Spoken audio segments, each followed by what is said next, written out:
Shalom, saudara. Apa kabar?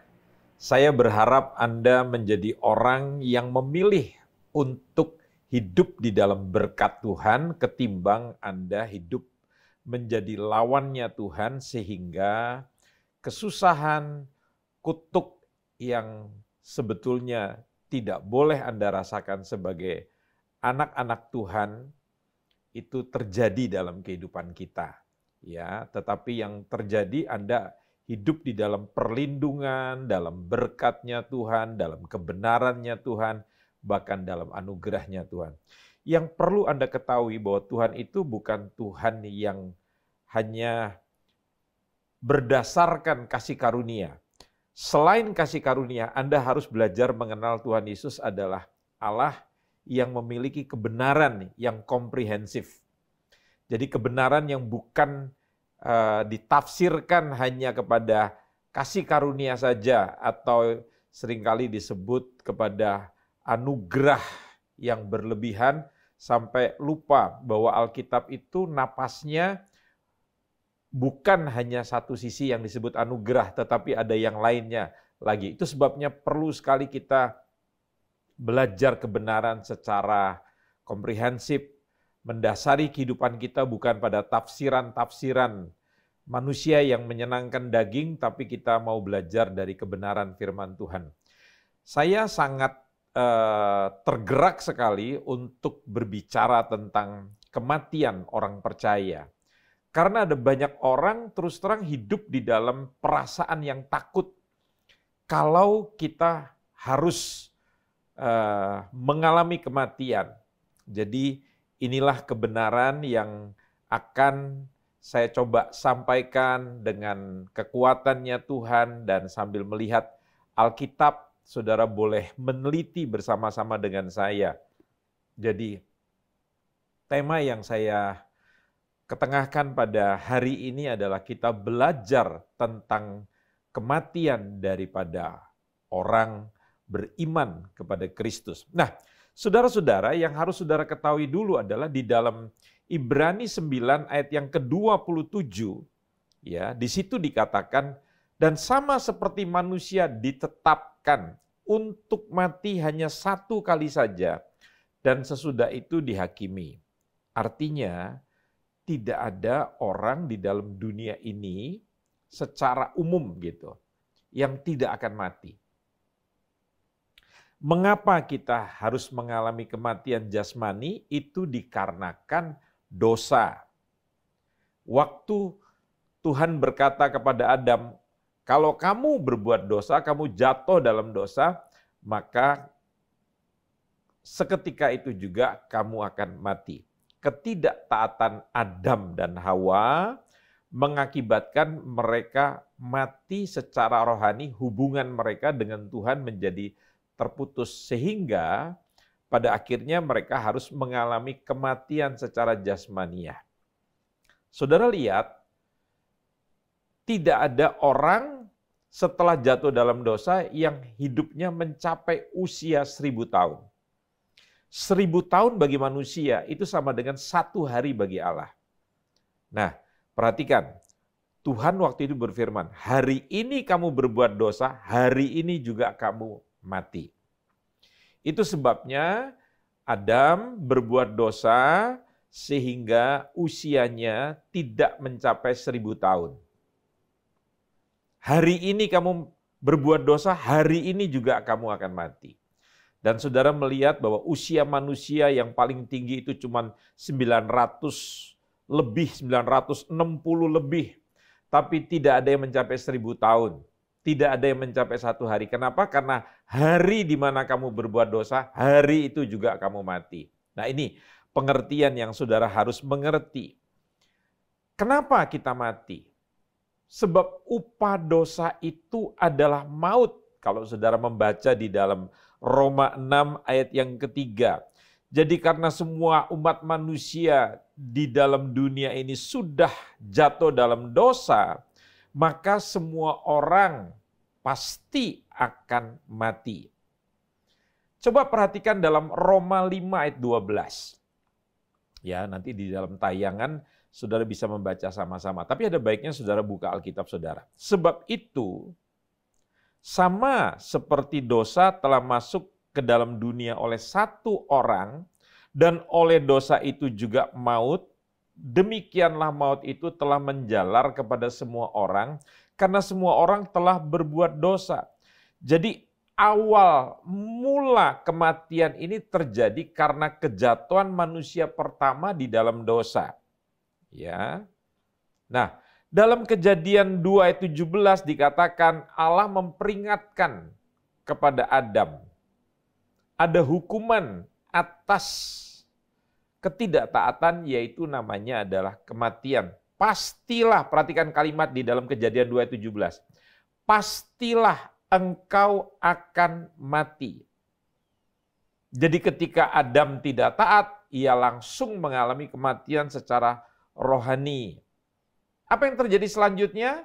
Di dalam ayat yang ke-8 dalam Kejadian 3 ayat 8, di situ ada kalimat terhadap Tuhan Allah, ya, Adam dan Hawa ini bersembunyi di antara pohon-pohonan dalam taman. Dalam Kejadian 5 ayat 5, disitulah Adam pada akhirnya harus mengalami kematian secara jasmani. Jadi saya ingin katakan, semua manusia di dunia ini telah berdosa, maka semua orang tunduk kepada kematian.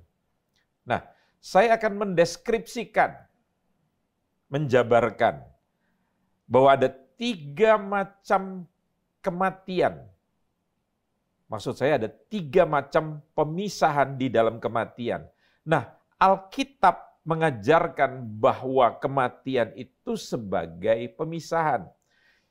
Yang pertama sekali adalah kematian jasmani. Itu merupakan pemisahan tubuh dari jiwa dan roh. Bapak Ibu, saudara-saudara bisa membaca di dalam 2 Korintus pasal yang ke-5, ya, ayat yang pertama sampai dengan ayat yang ke-10. Ya, Anda bisa memeriksa dengan seksama ayat-ayat itu, ya, untuk bisa mengerti. Kemudian yang kedua adalah kematian rohani. Ini merupakan pemisahan roh manusia dengan roh Allah. Kematian yang ketiga adalah kematian kekal, merupakan pemisahan manusia seutuhnya daripada Allah. Jadi tempat di mana roh dan jiwa manusia yang mengalami pemisahan dari tubuhnya, ini disebut kematian jasmani. Ya, ini disebut dalam istilah Alkitabnya itu kita masuk di dalam dunianya orang mati. Coba kita baca sebentar di dalam Mazmur 88 ayat yang ketiga. Dikatakan di situ, sebab jiwaku kenyang dengan malapetaka dan hidupku sudah dekat dunia orang mati. Jadi tempat daripada orang yang sudah meninggal itu disebut atau kita memasuki dunianya orang mati. Ini adalah pengertian secara umum Bapak Ibu.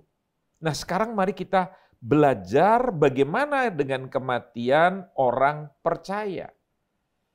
Anda tahu di dalam Injil Matius pasal yang ke-27 ayat yang ke-50, di situ dikatakan Yesus berseru pula dengan suara nyaring lalu menyerahkan nyawanya.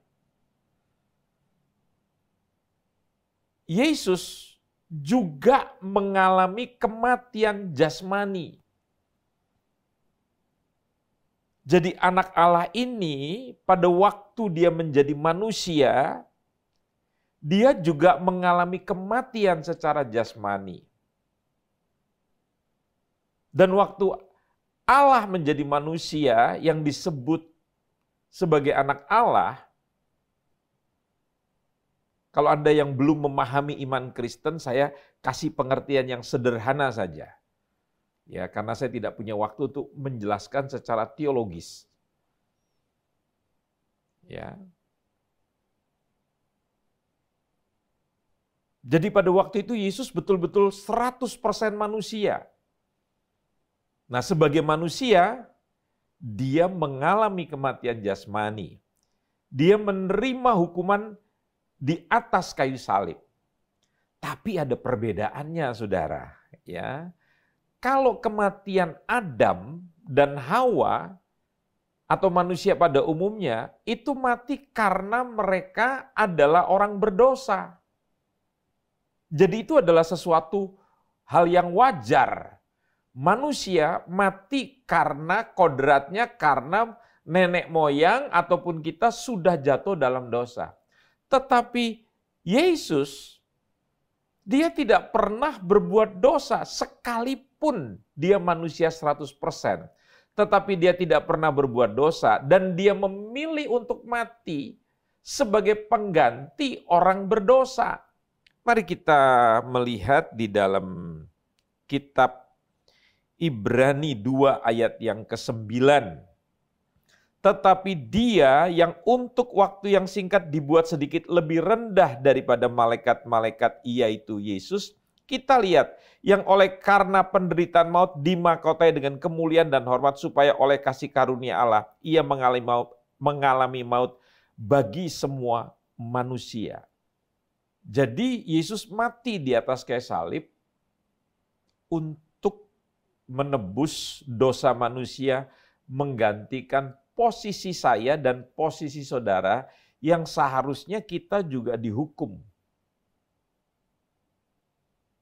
Dan saudara tahu cerita selanjutnya, kemudian Yesus menunjukkan kekuasaannya atas maut dan dosa, sehingga kemudian dia bangkit dari antara orang mati pada hari yang ketiga. Anda bisa baca ceritanya di dalam Injil Wahyu 1 ayat 18. Ya. Dan yang hidup, aku telah mati, namun lihatlah aku hidup sampai selama-lamanya. Dan Yesus berkata, aku memegang kunci maut. Ya. Dan kerajaan maut. Jadi dia mengalahkan maut. Jadi karena Yesus Kristus, kematian menjadi musuh yang sudah dikalahkan. Sehingga Bapak Ibu Saudara bisa membaca di dalam kitab 1 Korintus. Ya. Perhatikan dalam kitab 1 Korintus 15 ayat yang ke-55. Perhatikan di situ. Hai maut, di manakah kemenanganmu? Hai maut, di manakah sengatmu? Itu sebabnya orang yang hidup di dalam Tuhan tidak perlu takut dengan maut, dengan kematian. Kematian saya dan kematian saudara bukan membawa saya, bukan membawa saudara kepada maut. Tapi justru kematian itu membawa kita kepada kemenangan atas maut. Jadi bagi orang percaya, kematian itu bukan merupakan momok, bukan merupakan sesuatu yang menakutkan. Nah, mari saudara-saudara, kita lihat di dalam kitab Wahyu 1 ayat yang ke-18. Di situ dikatakan, aku telah mati. Namun lihatlah, aku hidup sampai selama-lamanya, aku memegang segala kunci maut dan kerajaan maut. Tadi Anda sudah baca dalam Ibrani 2 ayat yang ke-9, Yesus yang dibuat sedikit lebih rendah, tapi kemudian dia dimahkotai dengan kemuliaan, dengan hormat, supaya oleh kasih karunia Allah ia mengalami maut bagi semua manusia. Jadi kabar baiknya buat kita semua yang sudah menerima anugerah keselamatan karena kita menerima Yesus sebagai Tuhan dan Juru Selamat, dan kita memilih meninggalkan dosa kebiasaan yang lama dan pergi mengikuti Yesus. Itu sebabnya kita diselamatkan. Ya. Coba kita selidiki ya di dalam kitab 2 Korintus. Pasal yang ke-5 ayat yang ke-8. Perhatikan, di sini perkataan Paulus bilang begini. Tetapi hati kami tabah dan terlebih suka kami beralih dari tubuh ini untuk menetap pada Tuhan. Orang itu kalau hidup di dalam Tuhan, dia bukan takut pada kematian. Kematian itu kata Rasul Paulus justru untung bagiku. Kenapa? Karena kematian itu adalah pintu kepada kekekalan. Di mana kita, saya, saudara bisa berhadapan dengan Tuhan muka dengan muka. Ya. Artinya apa? Kita bisa memasuki kekekalan. Nah, ini yang harus kita pahami, saudara-saudara. Filipi 1 ayat yang ke-23. Saya berharap saudara seperti saya sambil belajar, Anda buka Alkitab, buat catatan supaya saudara boleh paham. Ya, karena semakin kita belajar, kita punya pengetahuan firman, firman itu menjadi dasar di dalam kehidupan kita sehingga kita tidak digoyahkan, tidak mudah dipengaruhi oleh angin-angin pengajaran dunia yang membingungkan kita. Kenapa? Karena kita punya dasar kebenaran firman Tuhan. Di dalam Filipi 1:23, Paulus bilang gini, aku ini didesak dari dua pihak. Aku ingin pergi, maksudnya mati, diam bersama-sama dengan Kristus. Perhatikan kalimat selanjutnya, itu memang jauh lebih baik. Ya. Jadi kematian itu sebetulnya tidak perlu menjadi momok. Ya. Itu sebabnya bagi saudara-saudara yang belum menerima Yesus sebagai Tuhan dan Juru Selamat, artinya saudara belum diselamatkan.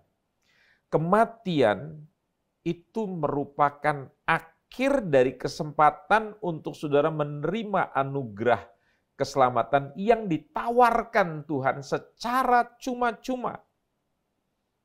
Perhatikan dalam Injil Matius 25 ayat 46. Dan mereka ini akan masuk ke tempat siksaan yang kekal, tetapi orang benar. Siapa orang benar? Orang yang memilih Yesus sebagai Tuhan dan Juru Selamat. Dikatakan ke dalam hidup yang kekal. Jadi saya mau tawarkan pada saudara pada hari ini adalah kesempatan terbaik bagi saudara untuk menerima anugerah Allah Sang Pencipta yang terbesar untuk menyelamatkan saudara sehingga saudara tidak dihukum di kematian yang kekal dalam api neraka, tetapi kita boleh menerima keselamatan.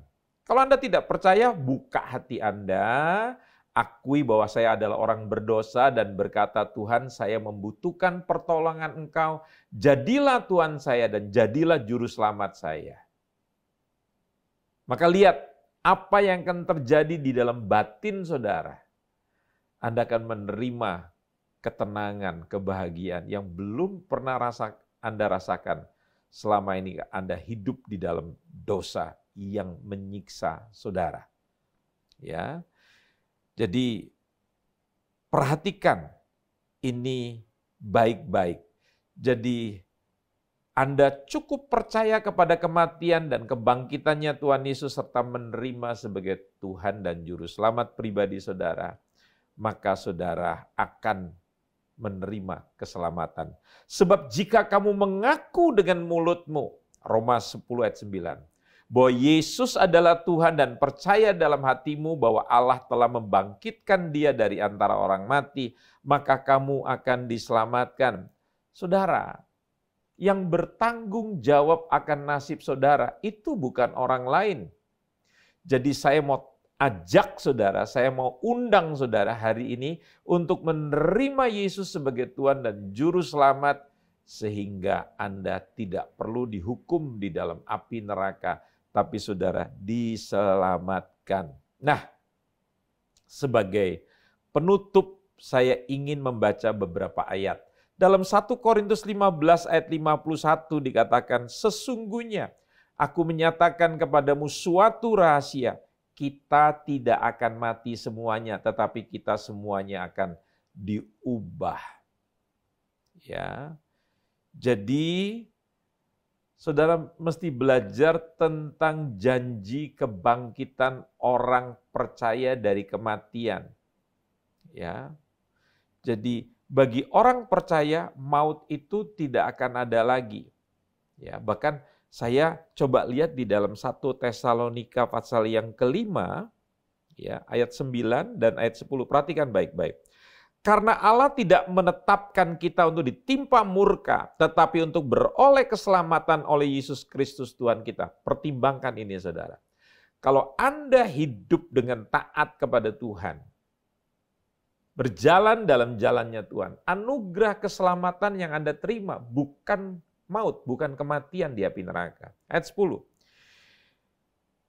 Yang sudah mati untuk kita, maksudnya Tuhan Yesus yang sudah mati untuk kita, supaya entah kita berjaga-jaga, entah kita tidur. Di dalam terjemahan yang lainnya, diterjemahkan berjaga-jaga itu entah kita masih hidup di dunia ini, entah kita tidur, dalam terjemahan lain kita meninggal dunia, kita mati. Nah, yang menarik saudara-saudara dikatakan kita hidup bersama-sama dengan Dia. Yang menarik maksud saya begini, kematian itu bagi Rasul Paulus disebut dengan kata tidur. Jadi seperti yang dialami oleh istri saya, oleh bapak kandung saya, oleh mertua saya yang sudah pergi lebih dulu daripada kami. Orang-orang yang saya kasihi, ada orang tua, ada jemaat, ya, yang sudah pergi lebih dulu daripada kita. Sebetulnya mereka sedang tidur, beristirahat sementara. Dan nanti pada waktunya Tuhan datang, mereka akan dibangunkan, dibangkitkan untuk menyongsong Tuhan datang. Nah, nanti akan lebih dalam dibahas pada waktu yang akan datang. Saya akan membaca ayat yang lain lagi, dikatakan, dan ia akan menghapus segala air mata dari mata mereka dan maut tidak akan ada lagi. Tidak akan lagi ada perkabungan atau ratap tangis atau duka cita sebab segala satu yang lama itu telah berlalu. Saudara mesti tahu, waktu saudara diterima Tuhan masuk dalam keselamatan di dalam sorga nanti, nggak ada lagi kesedihan, nggak ada lagi air mata. Ya, jadi saudara harus mengerti apa yang terjadi pada waktu kita orang percaya mengalami kematian. Sebelum saya mengakhiri sesi pelajaran tentang kematian bagian yang pertama yang nanti kita akan lanjutkan pada waktu yang akan datang, saudara-saudara, ya, mungkin ada pertanyaan yang seperti begini, saudara-saudara. Kalau orang sudah meninggal di dalam Kristus, bisakah orang yang meninggal ini datang di dalam kehidupan kita yang masih hidup? Contoh, misalnya orang tua kita atau orang yang kita cintai, dia telah dipanggil pulang ke rumah Bapa. Bisakah dia bisa mengunjungi kita lagi? Itu pertanyaannya. Ya. Nanti setelah mungkin setelah 1000 hari, setelah 3 tahun dia tidak akan pernah muncul. Ya, ada yang mempercayai sebelum 100 hari atau sebelum 40 hari dia masih bisa muncul begitu. Nah, ini pertanyaan begitu. Ya. Dan kalau ada orang yang bisa melihat semacam arwah jasad daripada orang yang sudah meninggal yang kita kasih itu, apakah orang itu memang punya karunia tersendiri. Nah, saudara-saudara, saya ingin saudara membaca sebentar di dalam kitab Ayub. Ya, kitab Ayub. Yuk, buka sama-sama. Kitab Ayub, pasal yang ke-7, ayat yang ke-9 dan ayat yang ke-10. Sebagaimana awan lenyap dan melayang hilang, demikian juga orang yang turun ke dalam dunia orang mati tidak akan muncul kembali. Jadi orang yang sudah mati itu menurut firman Tuhan dia berpindah ke alam atau ke dunianya orang mati. Ya. Ayat 10, ia tidak lagi kembali ke rumahnya dan tidak dikenal lagi oleh tempat tinggalnya. Ya. Jadi artinya orang yang sudah meninggal, rohnya itu sudah terpisah Dan bagi orang percaya, orang-orang yang sudah mati dalam Tuhan ini, dia berkumpul di dalam Firdaus, di sorga. Nah ini hanya sekedar pengertian saja, saya tidak ingin membuat sebuah dikotomi, membuat sebuah pengertian yang akhirnya membuat kita berdebat begitu. Pokoknya seperti orang yang di sebelahnya Tuhan Yesus karena dia percaya pada Yesus, mulai saat ini juga engkau bersama-sama dengan aku. Artinya orang yang mati di dalam Tuhan, dia sudah disimpan, dia sudah bersama-sama dengan Bapa di sorga. Sederhananya begitu. Ya, saya tidak ingin membahas berdebat secara teologi begitu ya, tidak gitu. Jadi kita lihat di sini. Jadi ia tidak lagi kembali ke rumahnya dan tidak lagi dikenal oleh tempat tinggalnya. Jadi jelas saudara-saudara, kalau orang sudah turun ke dunia orang mati, dia tidak akan muncul lagi dan tidak dikenal lagi di tempat tinggalnya. Berarti ya, roh atau arwah orang yang sudah meninggal, dia nggak bisa kembali dan mengenali tempat tinggalnya dulu karena sudah ada di tempat dunia kematian tadi yang namanya Firdaus tadi. Jadi saudara-saudara, dengarkan baik-baik kalimat saya, secara logika, karena ini sudah digambarkan dengan jelas, jadi orang yang sudah meninggal itu tidak bisa lagi mengunjungi keluarganya yang masih hidup. Nah, mengapa? Coba Bapak Ibu selidiki dalam Injil Lukas 16, 26-31. Bagaimana orang kaya itu memohon kepada Bapak Abraham, yang merupakan gambaran daripada Allah, supaya dia diberikan kesempatan atau dia minta diutus malaikat entah siapa untuk memberitahukan keluarganya supaya mereka hidup baik-baik di dalam Tuhan, menerima Yesus sebagai Tuhan dan Juru Selamat, jangan sampai nasibnya seperti dia. Apa katanya?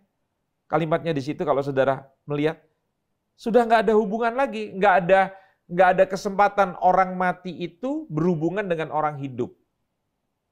Makanya kalau saudara membaca sebetulnya di dalam kitab Pengkhotbah, Anda bisa mengerti sekali. Kalimatnya begini, orang yang hidup tahu bahwa dia akan mati. Tetapi orang yang sudah mati, dia tidak tahu apa-apa lagi. Dengarkan kalimat saya. Jadi kalau saudara rajin mengunjungi pusarah makam daripada orang-orang yang saudara cintai, itu hanya untuk kepentingan kita, tapi bukan kepentingan orang yang sudah mati. Saudara doakan orang yang sudah mati, bagi iman Kristen itu nggak ada gunanya lagi. Karena nasibnya dia ditentukan dari imannya dia semasa dia masih hidup. Jadi tidak bisa lagi ditolong oleh kita yang masih hidup. Jadi kalau saudara mengunjungi makam ya tujuannya untuk bersih-bersih. Untuk sekedar mengenang saja. Tapi orang yang sudah mati, kata kitab Pengkhotbah, dia tidak tahu apa-apa. Kita bisa mengenang pasangan kita bisa mengenang kebaikan orang tua kita bisa mengenang anak-anak kita. Hanya sepintas. Tidak mungkin kita mengenang dia dari pagi sampai malam dan selama berhari-hari, berminggu-minggu, berbulan-bulan, bertahun-tahun. Mungkin pada waktu dia meninggal, dalam beberapa saat kita bisa mengenang. Tapi nanti dengan kesibukan kita sudah lupa. Itu sebabnya saudara-saudara, ingatlah baik-baik bahwa kalau kita didatangi oleh orang-orang yang sudah meninggal, mungkin itu bunga tidur. Tetapi orang yang sudah meninggal tidak bisa mengunjungi kita lagi. Tapi kalau dia tiba-tiba bisa mengunjungi kita berulang kali, kita bisa panggil, saya pastikan itu adalah dunia okultisme. Kenapa saya bilang demikian? Setan itu di dalam kitab 2 Korintus, dia bisa menyerupai malaikat. Jadi dia bisa menyaru seperti arwah atau roh daripada orang-orang yang kita kasih. Jadi jangan pernah percaya. Jadi sekali lagi, kalau misalnya saudara tidur dikunjungi, itu sekedar bunga tidur. Nah, saya berharap pelajaran tentang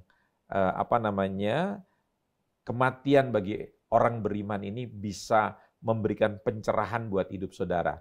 Nanti di bagian yang selanjutnya saya akan lebih dalami lagi supaya saudara mengerti tentang kematian bagi orang-orang yang percaya. Tuhan memberkati kita sekalian. Mari saya ajak saudara untuk berdoa sejenak Dan bagi saudara yang hari-hari ini merasa bahwa saya sudah diselamatkan, saya sudah menerima anugerah keselamatan, tetapi saudara tidak mengerjakan keselamatan itu, artinya saudara tidak hidup di dalam anugerah yang seharusnya membuat saudara semakin hidup di dalam Tuhan, tetapi saudara menyalahgunakan anugerah untuk melakukan dosa. Sehingga saudara tidak menerima perjanjian Tuhan, hidup saudara semakin menurun. Ya, di satu sisi mungkin Anda bisa menerima berkat finansial, karena berkat finansial itu bukan hanya pada orang yang percaya, pada orang tidak percaya juga mereka juga bisa terima berkat finansial. Intinya, tandanya begini, kalau Anda hidup di dalam dunia ini, Anda semakin mengasihi Tuhan. Ya, jadi entah bagaimanapun Anda, yang penting Anda punya tanda-tanda rohani. Anda semakin mencintai Tuhan, Anda akan semakin mencintai sesama, Anda tidak akan pernah berdiam diri untuk menolong orang, mendoakan orang, mengajak orang untuk mengenal keselamatan. Itu yang paling penting. Ya, jangan sampai saudara menjadi orang Kristen yang hari-hari ini menjadi undur. Ingat, bukan langkah awal yang penting, tapi langkah akhir. Jadi Tuhan melihat kesetiaan kita. Anda dulu boleh menjadi orang yang begitu aktif melayani Tuhan, tapi hari-hari ini sudah mulai mundur. Artinya Anda sedang menggenapi firman Tuhan. Banyak yang dipanggil tapi sedikit yang terpilih. Yang terdahulu jadi terkemudian, yang terkemudian jadi terdahulu. Hati-hati, ini perkataan Tuhan sendiri. Saya berdoa, biarlah Anda mulai sungguh-sungguh lagi kepada Tuhan. Sehingga di hari di mana Tuhan memanggil Anda berkata seperti Rasul Paulus, saatku telah tiba. Jadi orang-orang yang hidup di dalam Tuhan, dia tahu bahwa waktunya sudah dekat, jadi dia akan lebih tidak bermain-main dengan dosa. Mari kita berdoa. Tuhan yang baik, sementara kami mendengarkan alunan instrumen lagu, Tuhan Yesus, kami berdoa, biarlah kami menjadi orang yang menerima anugerah keselamatan, dibuktikan dengan kami berjalan dalam jalan yang benar. Tidak serta-merta karena kami menerima anugerah keselamatan, kami menyalahgunakan anugerah itu untuk melakukan dosa. Dan kami berpikir bahwa kalau kami melakukan dosa, tidak ada akibat apa-apa. Mari kami belajar ya Tuhan Yesus. Sekalipun kami diberikan anugerah oleh Tuhan untuk menjadi orang hebat. Tetapi kalau kami tidak mau belajar, kami tidak rajin bekerja, kami menjadi penipu, kami menjadi pembohong, maka semua itu akan kami terima akibatnya. Kami menjadi orang yang tidak berprestasi, tidak produktif. Orang tidak akan percaya kepada kami lagi karena kami tidak jujur dalam kehidupan ini. Tuhan tolong kami semuanya, biar kami menghidupi anugerah keselamatan yang luar biasa. Sehingga tatkala satu hari Tuhan memanggil pulang kami tidak takut dengan maut karena maut sudah dikalahkan Yesus di atas kayu salib dan kami menerima keselamatan. Di dalam nama Tuhan Yesus Kristus, biarlah berkat daripada Bapa di surga, berkat daripada Anak Allah, berkat daripada Roh Kudus menyertai dan memimpin kehidupan kita mulai hari ini sampai Tuhan datang pada kali yang kedua. Yang diberkati Tuhan, sama-sama kita katakan amin. Doa saya menyertai saudara. Haleluya.